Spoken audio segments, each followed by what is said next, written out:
So after the previous mishap of the first PTZ camera we checked out, of course we had to check out another one. So we're checking out the Reolink RLC 423, and hopefully we'll pull the nose up on this one and see what happens. Let's check it out. So of course, I know you watch all the videos as soon as we release them, and as of the recording of this one, they are running a special on the camera currently for the Black Friday sales. And be sure and check down below for a coupon code to even save some additional percentage on your purchase, as well as the links on where to get them, etc. So a quick rundown of the specs on the RLC 423. It's 5 megapixel. It's very similar in the GUI with the RLC 420 that we did in a previous video. So if you have that camera, you'll feel right at home with this one, except of course it does have the PTZ controls. It does have the night vision like the other cameras, and I did notice that it does change the number of LEDs and which ones it does use based on if you're zoomed out real far or you're doing a wide angle shot in the night. And of course, we did talk about the zoom. You do get 360 degrees, so you don't have to go one way and then have to stop another way. It will just continuously spin if you wanted to do it that way. They do have a couple different mounts. It does come with the wall mount, as well as you can order the mount to actually hang it from the eave on a house or a ceiling or whatever you'd like to do with it. And we actually have it mounted to a wall, but we have ordered the bracket to hang it from the eave on the corner of the house to give us more angles to view with things. So of course you do get the optical zoom, and with that it will change the viewing angle and the millimeter size of the lens. Now we're not going to run down through every single spec of the camera. That would just be boring in the video. We will leave the link down below and you can check out all the various specs for the camera itself. Now one thing I will stop and mention, it does support RTSP as well as HTTPS, SMTP, NTP, etc. All the different protocols listed here. We did use it with Blue Iris as well as the app and a couple different apps, and it does all work fine, just like the RLC 420 models we covered. It works great. Now, one thing we did want to note, and we did mention it when we are going over the hardware, it is PoE, as well as you can power it through a 12-volt power supply. So enough about the specs. Let's go ahead and check out the actual camera. And man, what a difference just simply out the box. The weight is there. It feels solid.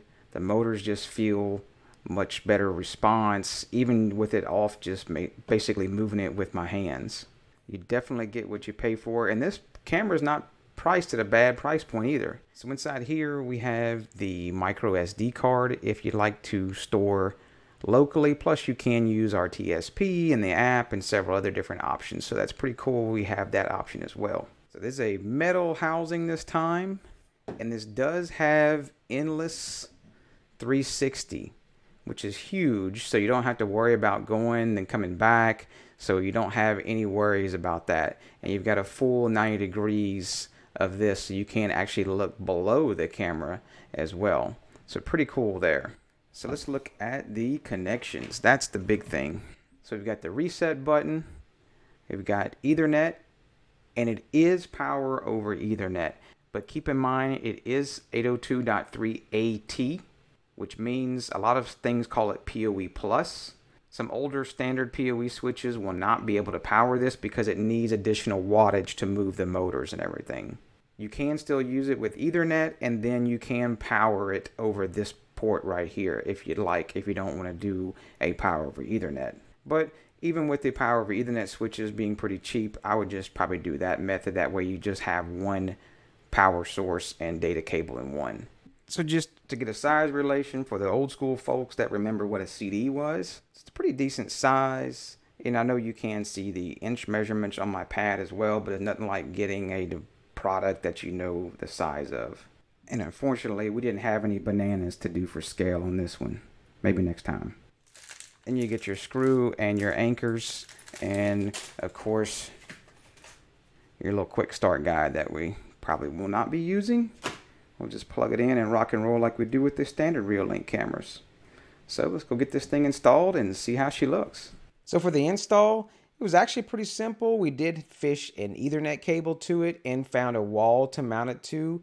And We use the template to drill the holes and drill the holes for the Ethernet cable, and we put on the little weatherproof connector just in case, but it shouldn't be getting rain in that area anyway. But we wanted to keep any moisture out of the Ethernet connection. Drill the holes, and then we just mounted the whole camera up there. It all mounts and comes in one piece. There's nothing to assemble. Once you have the camera mounted up there and have it level, just plug it in, fire it up, and get the IP address and put it into your various apps, and you'll be firing away with a PTZ camera and scanning the yard in no time. It's pretty cool stuff. So we are using Google Chrome. One cool thing I do like about the Reolink cameras, you don't have to download any special kind of sketchy plugins and whatnot. Now it is using an Adobe Flash plugin, and hopefully in the future they'll be remedying that and we'll just use like say HTML5, etc., like some other cameras that we've seen. But at least they're not using that weird sketchy plugin stuff. So if you've seen the Reolink cameras, it's pretty standard stuff, except you do get the PTZ option. Now, one thing I did find on the PTZ controls through the web GUI, I did find that just due to some of the lag and everything, it did get kind of slow when you had to click multiple times to zoom in and out. Because what happens when you zoom out or zoom in or move, it wants to focus and then focus, and it wants to do that every time. Now, with the actual mobile app, I found it actually works a lot better to use the mobile app when you're wanting to cruise around and look at different things in the yard. Now, once you become a pro with it, you'll be able to go ahead and set all of your waypoints. Now, we'll say the waypoints work really well when you use the waypoints, because the camera will just jump straight over there. It'll zoom out or zoom in exactly where you had that saved and go ahead and focus and get you right in the spot where you needed it. It's pretty cool stuff. And really, I'll be honestly, once I went to a PTZ camera, I don't think I could go back to a regular standard camera only having that on the side of the house. Just having that PTZ is really cool, being able to just zoom in and look at things on the side of the house and other locations. Now, of course, you can set the speed. The speed slider is not going to change how fast it zooms, unfortunately. I will say that is one thing I wish they would do, is to adjust the speed at what it zooms at. Maybe that they can update that in a future firmware update. Once you set the speed, you can move around really fast. And if you want to do small increments, well, just go ahead and change the speed down, and then you change the speed it moves around. It just jumps around in small increments. Now, of course, you can turn on the cruise, and you can set different cruise paths, and you can run around. For the cruise, you can go ahead and set in different waypoints and how long you want it to sit at each location, and then how long do you actually want it to take to spin to get over there. Say you just want to catch a slow arc. So pretty cool stuff, very versatile and flexible for scanning different areas and leaving it on automated.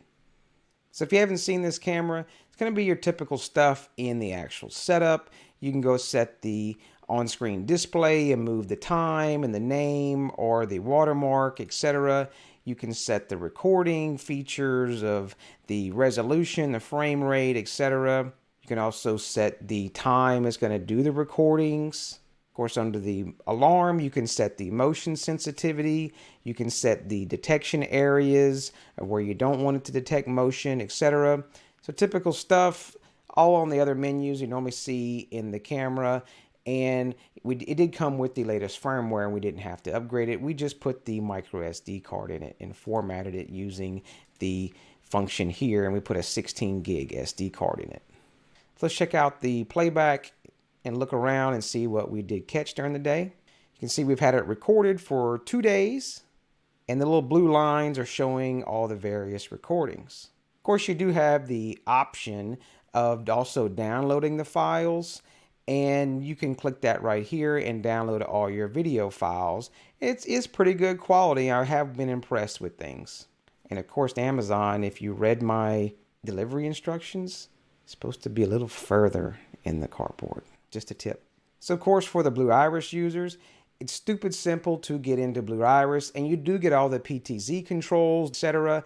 You just put it in the Blue Iris, hit detect ID and password, and it comes right in, automatically pulls in the PTZ controls. even your PTZ waypoints. And that way you can just click them in the Blue Iris web GUI, or you can click them in the app, etc. It's all stupid simple. It's going to go right into your Blue Iris without any issues. They make it really easy. It's crazy that a price that we can pay today to get a really decent PTZ camera is just fractions of what we had to pay several years ago.